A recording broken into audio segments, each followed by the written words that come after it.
ahead and turn my camera on. Stop playing with me. It's like 1:30 in the morning. I'm up wrapping gifts. Hey, yo, my gift wrapping skills getting fire. Look, don't worry about that. I think I did a good job. It's like little cut right there. Look, I'm a proud father right now. Don't bring my mood down. I'm about to check out the Valley of Headless Man. Anxiety warning by the homie Mrballen. Which guys watch the video. Link will be in the description below. But let's go. Today's story is a classic don't go in the woods type of story. But before we get into today's story, if you're a fan of the strange, dark, and mysterious delivered in story format, then you've come to the right place because that's all we do, and we upload 2 or 3 times every week. So if that's of interest to you, please invite the like button over to your kid's birthday party and then ask them if they want to hit the piñata. When they say yes, put their blindfold on and then replace the piñata with a beehive. Also, please subscribe to our channel and turn on all notifications so you don't miss any of our weekly uploads. All right, let's get into today's story.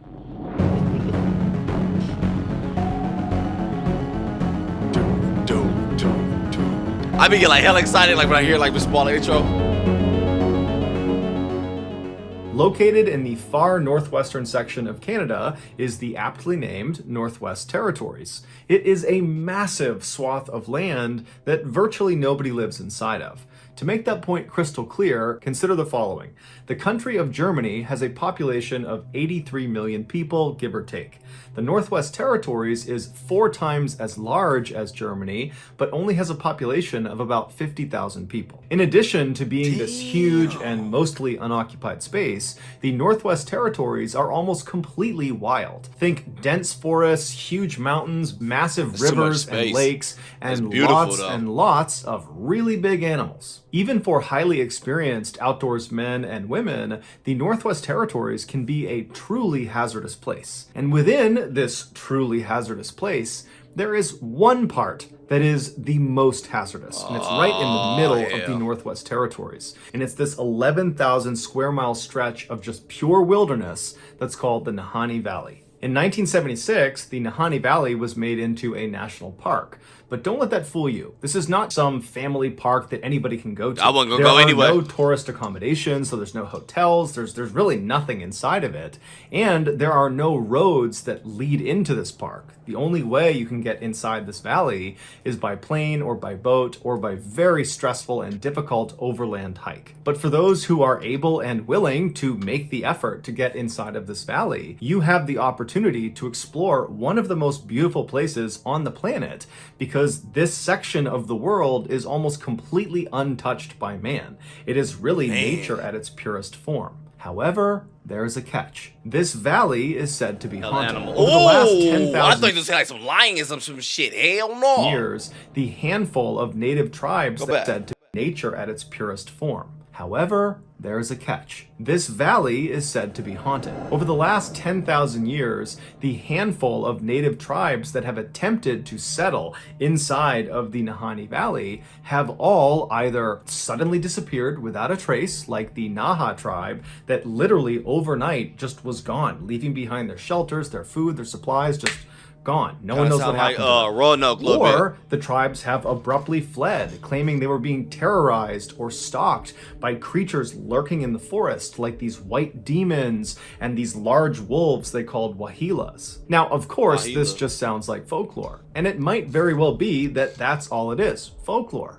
But starting in the early 1900s, some very strange things started happening in the Nahani Valley that were not folklore. These things happened, and they were horrifying. These were horrifying, real events.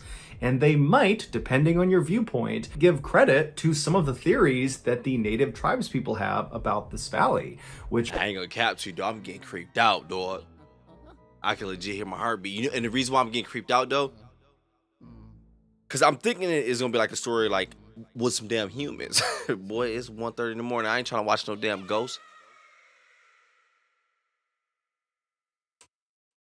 Credit to some of the theories that the native tribes people have about this valley, which is there's something evil lurking out in this forest, but we just don't know what it is. In 1904, three brothers, Willie, Frank, and Charlie McLeod, who all lived in the Northwest Territories, decided they wanted to go looking for gold in the Nahani Valley. Hey, Lived in the bro, on the Northwest right. Territories, decided Like they he wanted with to all Frank that. and Charlie McLeod, who all lived in the Northwest Territories, decided they wanted to go looking for gold in the Nahani Valley. They figured because so few people had ever been inside of this valley that if there was gold to be found, then certainly it had not. My bad, someone was in my freaking eye, but he got a point though, because since there's like not many people there, and it's supposed to be some damn gold in here, that means we can come up. But at the same time, I'm saying ain't nothing ever easy as you think it is in this world. Stop playing with me. So few people had ever been inside of this valley that if there was gold to be found, then certainly it had not been found yet. And so after a very long and arduous journey using sled dogs and trains and homemade boats, they finally slipped into the valley and found themselves on what's called the Flat River, which runs right through the center of the Nahani Valley. Now, the Flat River is kind of ironically named because it's anything but flat. It's actually more like a rapid at certain points. But either way, the three brothers, they're on their boat, they're making their way up the Flat River, and at some point they pull off onto the riverbank and they set up camp. And then once their camp is set up, they go down to the river and they put their gold sluices in the water. A gold sluice is this long, skinny box that's usually made of wood. Excuse my language, Bob. Like, I didn't know what the hell that was, dog. In the water.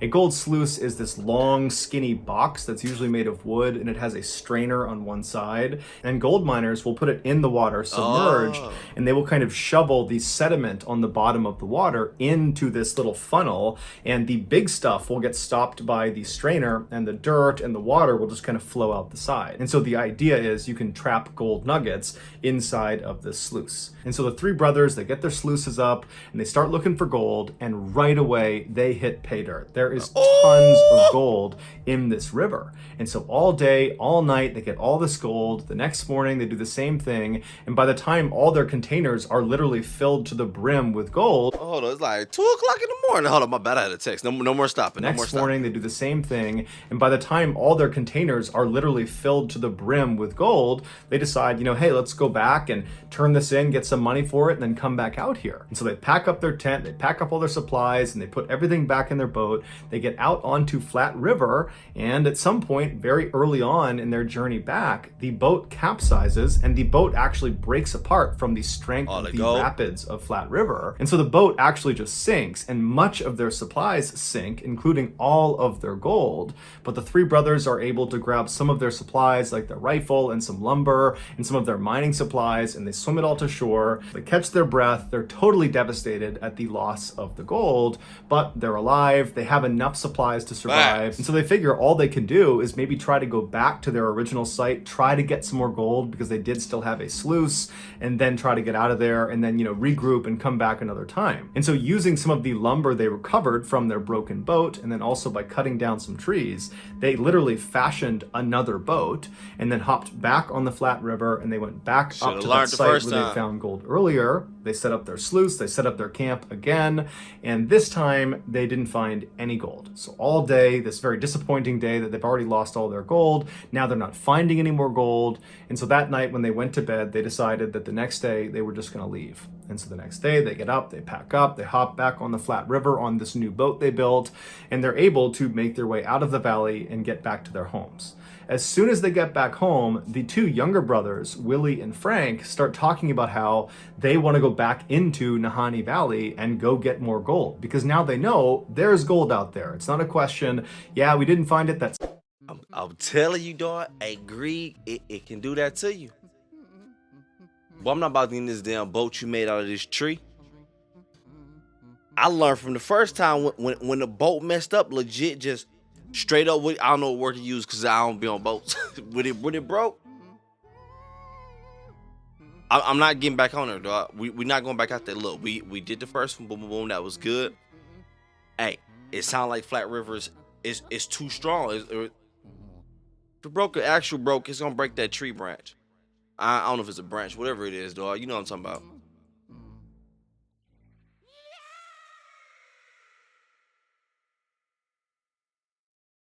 more gold, because now they know there's gold out there. It's not a question, yeah, we didn't find it that second time, but we know it's out there.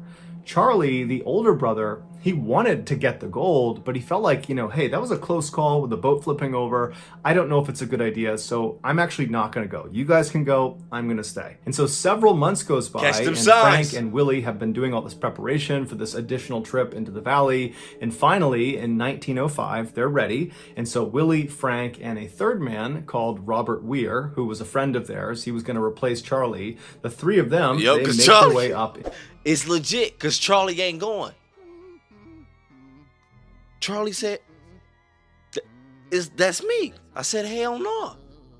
I'm already in my bag. From the first sale, I'm good. I'm not about to be greedy. And the crazy part is, you can legit get trapped like that for real, because when you get a taste of something that's just really good, you keep trying to go back for more. Who was a friend of theirs, he was going to replace Charlie. The three of them, they make their way up into the valley. Now, they didn't tell anyone how long they were going to be gone for, and so when they didn't send any word and no one had heard from them in weeks, Charlie was actually not that concerned because he knew there was lots of gold to be had out in the Nahani Valley, and so he figured they must have struck it rich, and now they've decided to live out there long term, or at least maybe through the summer, or maybe the next year, and so he wasn't concerned, and because he wasn't concerned, nobody else was concerned about these three men. And so weeks turned into months, turned into a year, and still no one's heard from these three men. No one's heard from Willie, Frank, or from Robert, but still Charlie maintains that nothing can be wrong because there's three of them out there. They're incredibly experienced. There is a ton of gold out there. I'm sure they're just killing it, and they're just acquiring all this gold, and they can't eat the gold. If it's been a year, bro,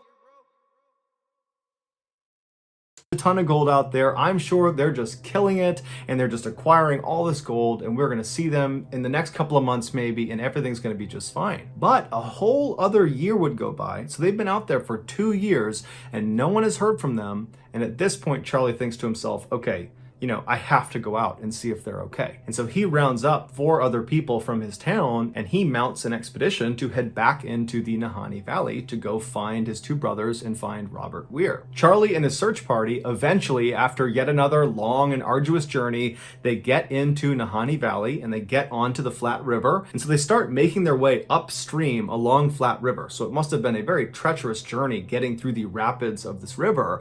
And the whole time they're scanning the left and the right side, hoping to see some sign of life. They're looking for any indication. Hold up, my bad. No, my bad. It should be no more jump cuts. Let me do this real quick because I'm on a Mac, and Mac is connected to my damn phone, and everybody's group chatting about the Secret Santa crap and everything. Hold up. Why did it take you 2 years to come look for me? Like seriously though, honestly, that's the part I was kind of stuck on for a bit, because you saw when we went out there one time that it got deadly that one time, so this was like not a joke type of mission. Like, why did it take you 2 years? Like, seriously. So it must have been a very treacherous journey getting through the rapids of this river. And the whole time they're scanning the left and the right side, hoping to see some sign of life. They're looking for any indication that these 3 men are out here and just fine, but they didn't see any sign of them. And so they finally made their way all the way up to the very end of Flat River, or I should say the very beginning of Flat River, where it breaks off from a much larger river called the South Nahani River. And once they turned onto the South Nahani River, they began going downstream, and again they're looking on either side for any sign of these 3 men. There's no sign of them.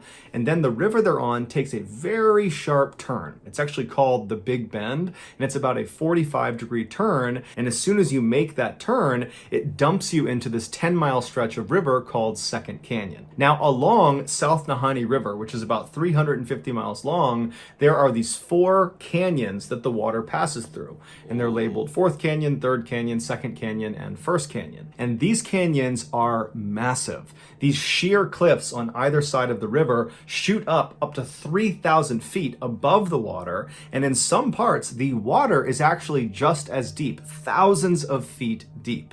And Second Canyon is unique because the cliff faces are as sheer as you're going to get, and the cliff faces almost butt up exactly up against the water. So there's really very little shoreline on either side. So once you're in this 10-mile stretch, you're basically... And the reason why it looks so creepy because it's so huge without seeing like no life. little shoreline on either side. So once you're in this 10-mile stretch, you're basically boxed in. You have thousands of feet of water below you. You have these massive cliffs on either side, and there's really nowhere to go. You need to get through this section of the river before you can effectively get onto the shoreline and take a break from being in your boat. And along these cliffs are these openings you see high up all over the cliffs on both sides that are openings to these massive cave systems inside of these thousands of feet tall cliffs. And because of how difficult it is to not only get to Nahani Valley, but also to get up to these different cave openings, nobody's gone inside of them. We don't know what's inside of these caves, save for the few that are down low enough that people can explore. So as you're passing through Second Canyon, it's almost like you're being watched because there's all these openings, but you can't see into them, and you're just forced to go down this 10-mile stretch, and you can't really go anywhere, and whatever's watching you, it's watching you. As soon as Charlie and his search party entered into Second Canyon, it would have immediately gotten darker, because that's another part of being in Second Canyon. These huge cliff walls of this canyon obscure the sunlight, and so they would have entered into this canyon. It would have gotten dark. Boy, that mean when they get dark there, it get dark. Walls of this canyon obscure the sunlight, and so they would have entered into this canyon. It would have gotten darker, and it's very windy inside of Second Canyon. So the winds would have picked up, so it's dark. Very strange setting for them to be in, and they would have been looking on either side at these little strips of shoreline on either side, barely big enough for a boat to be. They would have been looking for any sign of life, but they didn't see anything. As they're making their way down this 10-mile stretch, as they're getting closer and closer to actually entering into First Canyon, which is the next canyon you would enter into, the sides of the river start to get slightly larger where you could actually beach a boat. There's some trees, and on the left-hand side, right before exiting Second Canyon, they notice there is actually a tent perched within some trees. And so the search party naturally goes right over to the shoreline. They hop out, but as soon as they step foot on land and they have a clearer view of this tent and what's outside of it, they notice there is a body clearly lying on the ground outside of the tent. And so Charlie and the search party, they run over, and as soon as they're up close, they can tell this body is missing its head. And they see the clothes on this body are totally charred and burned, and whoever this was, they were reaching with their right arm when they died. My bad, most it was a sound effect that kind of got me, though. I scared the shit out of me. And burned, and whoever this was, they were reaching with their right arm when they died. And right outside of the reach of their right arm was a rifle that was propped up against a tree. And so they walk around this one body, and they go around towards the backside of the tent where the opening of this tent is, and they find another body, another very badly decomposed body, and it's positioned kind of halfway in the tent and halfway out of the tent.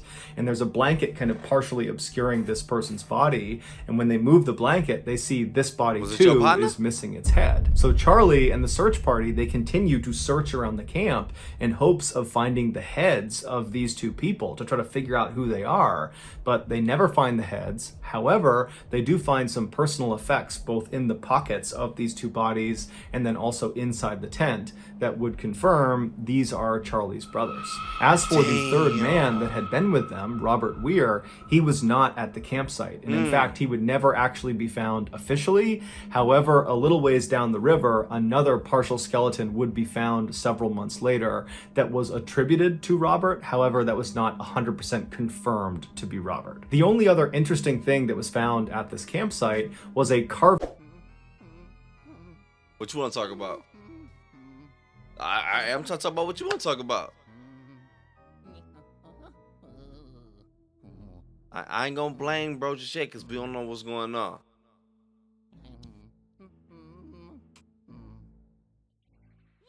You said lock him up. Hey, Judge Charlie, get up out of here. Let's go. Stop playing. Confirmed to be Robert. The only other interesting thing that was found at this campsite was a carving in a nearby tree, and it just said, "We have found a fine prospect," indicating that Charlie's brothers had found gold. But there was no gold either on them or in their camp or in the river nearby. Nothing. There was no gold. Charlie and his search party would leave the valley and get in touch with the mounted police, who would come out to the site where the brothers had been found. They would launch launch an investigation, and ultimately they would come to the conclusion that all three of these men, the two brothers and Robert, had starved to death, and then after they had perished, Some animals, animals had taken them off, which is why Robert was found so far away and why the skulls were missing from the two brothers. Now, Does make Charlie sense. did not believe that. He believed they had been attacked by native tribes in the area, but the police were not buying that. They said this was a natural thing, this was an accident, and so that's that. When the story of these two decapitated men made the news, people went crazy about this. People were very divided about what they thought really happened. There was a percentage of people that believed that partial skeleton that was found, that was not Robert Weir. He had not died. He had murdered the two brothers, decapitated them, and then made off with their gold. With the gold. Gold all in my chain. Gold all. Stop playing. I was thinking that. But like I said, I don't know. I want to just get the blaming just yet because we don't know that.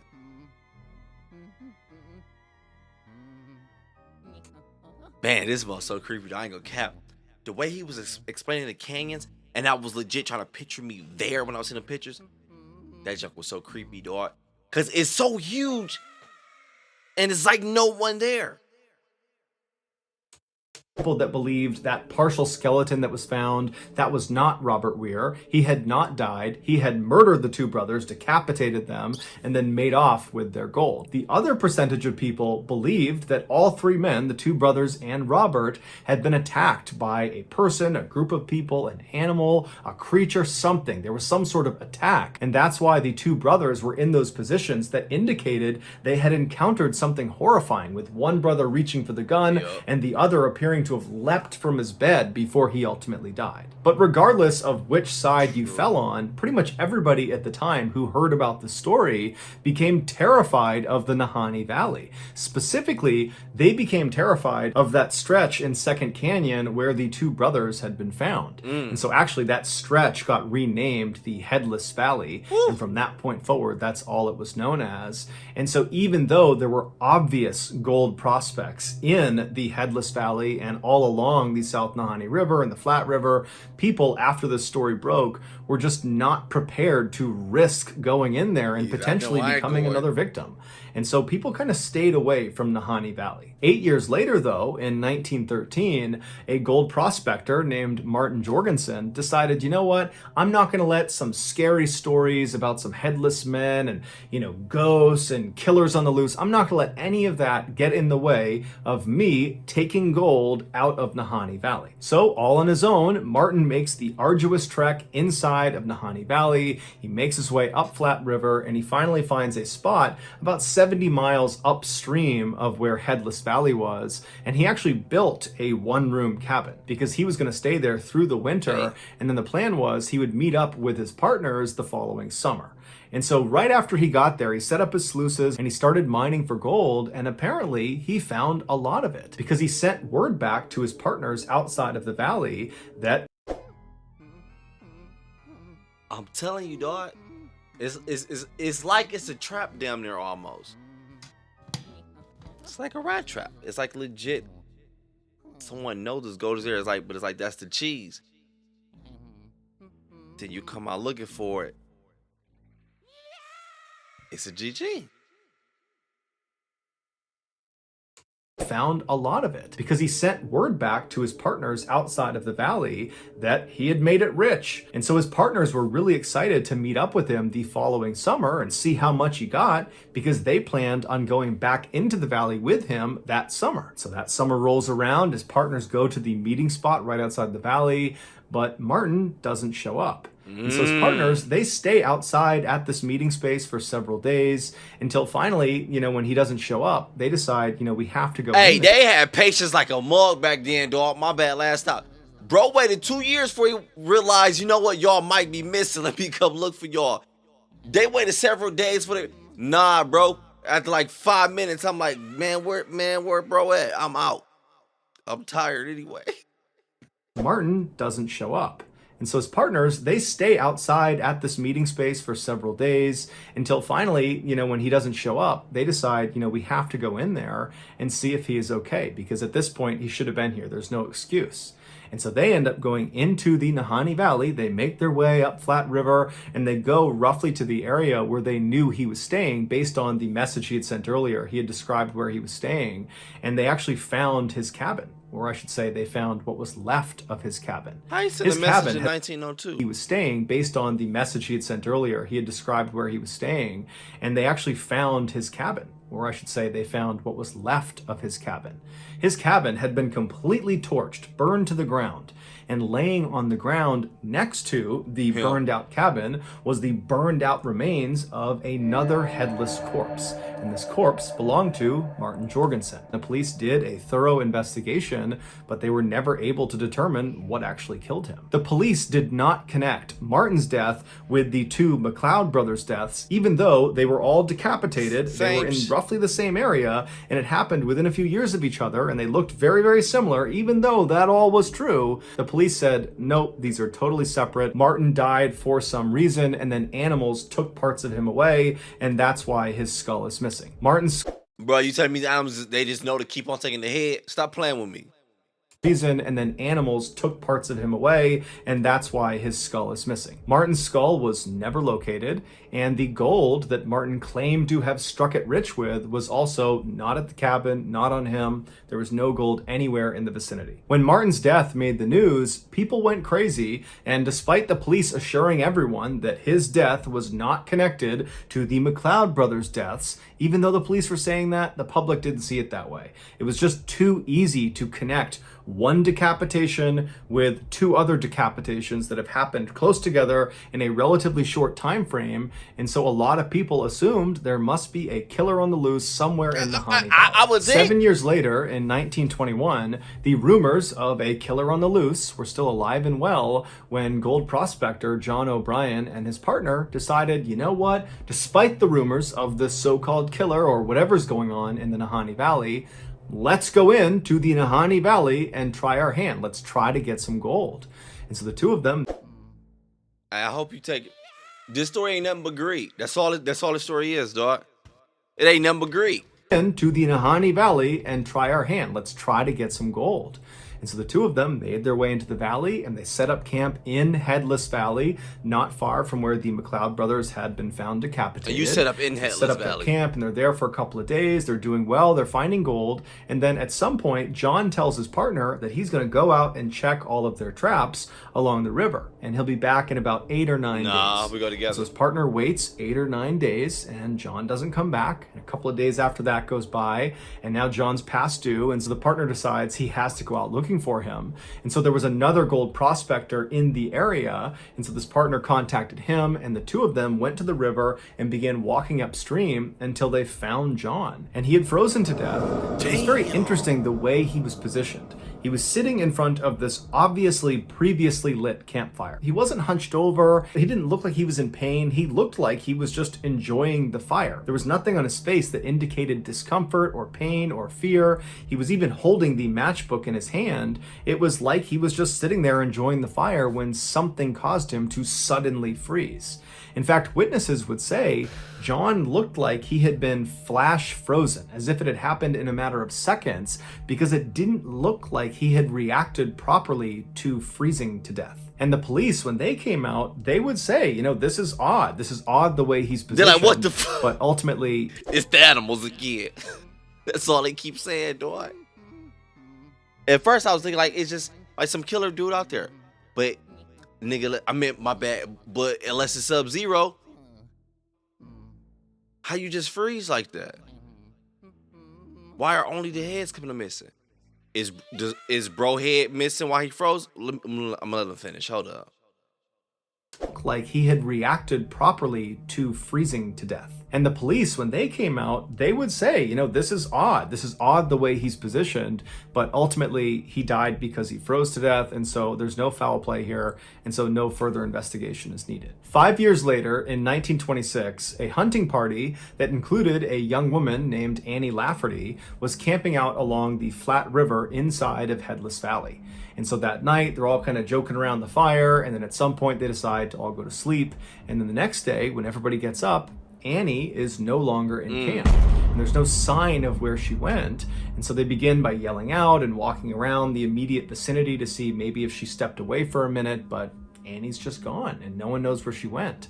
And so the hunting party spends the rest of the day looking for Annie, but there's no sign of her. They ultimately leave the valley. They tell police. Police come out. There's this huge search, but Annie's never found. Several months later, a man named Charlie, who happened to have been out near Flat River, near this hunting party when they were out there, but Charlie himself was not in the hunting party. He didn't know Annie. He was just in the vicinity. He overheard someone talking about a member of that hunting party, specifically a woman, going missing. And when he heard that, he knew he had to tell police what he had seen that night out near Flat River.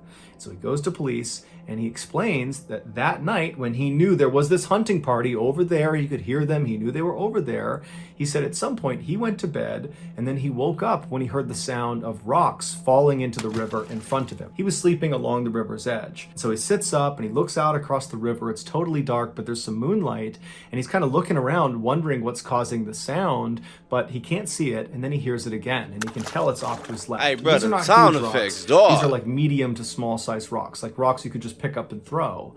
And so he's looking, and all of a sudden he sees, maybe a couple hundred yards away through some sparse trees, he sees a naked woman, a white naked woman, running on all fours up this mountainside. And as she's running up the mountainside, her feet and her hands are knocking little rocks into the river down below. She's right on the edge of this cliff. And as she's running up this hill, she stops and she turns, and he gets a good look at her face. And Charlie would say he was so taken aback by her face. It looked like she was possessed. There was something wrong with her face. And so Charlie instinctively ducked down and chose not to follow her, even though he knew anybody running naked anywhere in the wilds is doomed. But he felt like he could not go near this woman. There was something wrong with this woman. And so the police, they take this story down and they say, hey, this is what Annie looked like. And Charlie would say, that's her. I think that's her. I think that matches her description. And so universally, it's believed this woman galloping up this hillside in the middle of the night naked was Annie. The police ultimately would not investigate Annie's disappearance any further because at the time Charlie was telling them this piece of information, she'd already been gone for months and the assumption was she was dead. 4 years later, in 1931, another gold prospector decides to try their luck in Headless Valley. A man named Phil Powers. He makes his way into the valley. He finds a spot off of Flat River. He builds a cabin, and then shortly thereafter, his cabin burns to the ground with him inside of it. Now, his skeleton wasn't... Everybody know how to build a cabin too back then, boy. Hey, these sound effects, they messing me up, dog. I ain't gonna cap. It's too late, man. It's about 2 o'clock in the morning right now. After his cabin burns to the ground with him inside of it. Now, his skeleton was intact, but the strange thing about his death is based on the origin of the fire, which would have been on the roof. He should have had an opportunity to climb out of the cabin before it burned down, giving rise to the theory that he was actually dead before the fire started. However, the police said this was an accident caused by Phil doing something with the stovepipe that led to it catching on fire, and this was just all one big accident. But the vast majority of people that have followed along to this point with all of these strange deaths, they were just not buying it. 5 years later, in 1936, 2 more gold prospectors, William Epler and Joseph Mulholland. All right, at one point you think you'll block this off, bro. Like, hey, look, y'all gotta stop going. Can't nobody else go? Because we don't know what's happening. 1936, 2 more gold prospectors, William Epler and Joseph Mulholland, they entered the Headless Valley to try their luck, and shortly after arriving and getting set up, they went missing.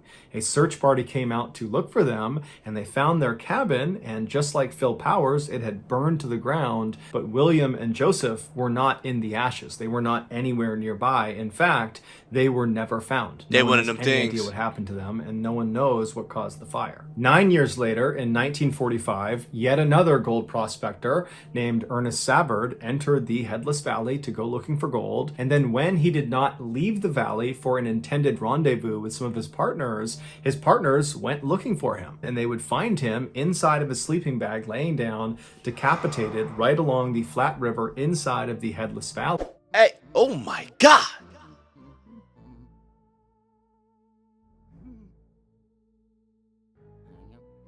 Is this all real? like legit. Like you can look all these up because the reason why I say this because you keep having these people go after back to back to back, like after this person, after this person. If do I have access to this information to see like, oh, this happened this year, or this happened this year, boom, boom, boom, boom, boom, and it's just all mysterious.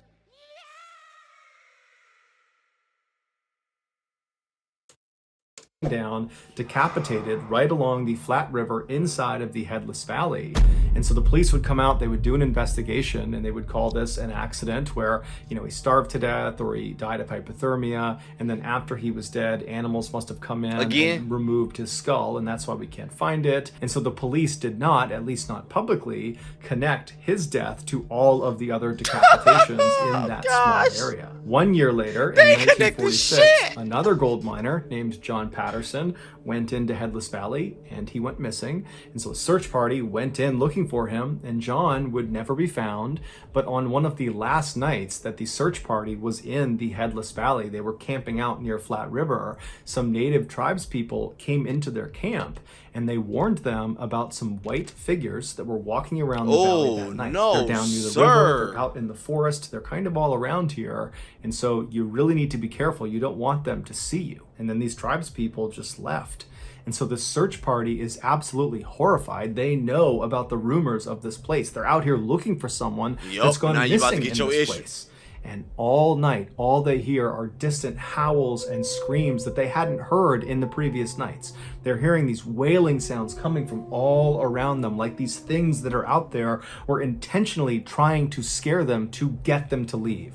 It felt like they were not supposed to be there. The next day, first thing when they got up and they left, the leader of that search party would say he just felt like the whole valley was totally sinister, and that constant wailing they heard the night before, he said he will never forget. From the mid-1940s onward, there have been far less strange incidents reported inside of Nahani Valley, but one could attribute that to the fact that far less people have been going into Nahani Valley ever since the 1940s. And in recent times, huge segments of the park have been permanently closed. The park has said the reason they're doing that is to protect that segment of the park. But other people have speculated that at least part of the reason why they're closing these segments, many of which are right near the Headless Valley, is because they're trying to protect people from getting anywhere near whatever it is that's lurking inside of that park. But regardless, it is still a fact that over the last century, there have been dozens and dozens and dozens of people that have either gone missing or who have died under very mysterious circumstances inside of this valley. And the truth is, nobody knows why. So that's going to do it, guys. If you found the secret in today's episode, let us know in the comments section what it is and where you... Dog, it's always the ones that's... Man, it's always the ones that unsolved that really get you, because it's like... And no one knows. And it's like, that's just the end of it. That is so creepy to think about. When you hear something so scary like that, and it's like, yup, it's just a mystery. It creeps you out even more, because it's like... But like... You want to know, like... Will drones work going over there? Like, I don't know, because right now in 2021, we got drones. Like, would that work now? Has anyone ever tried that? I want to, like, YouTube some stuff, but then again, I don't, because I don't like digging for stuff. Like, it ain't none of my business. Hey, this one, I would say this hella freaking creepy, man. Look, I ain't gonna go conspiracy mode on you. We ain't gonna do that. It's too late. This one was hella creepy, though. And it really flipped on me, because I'm thinking it's gonna be some human-ish, like somebody killing somebody, doing something, whatever. I do kind of think it is, but we ain't gonna talk about certain things right now.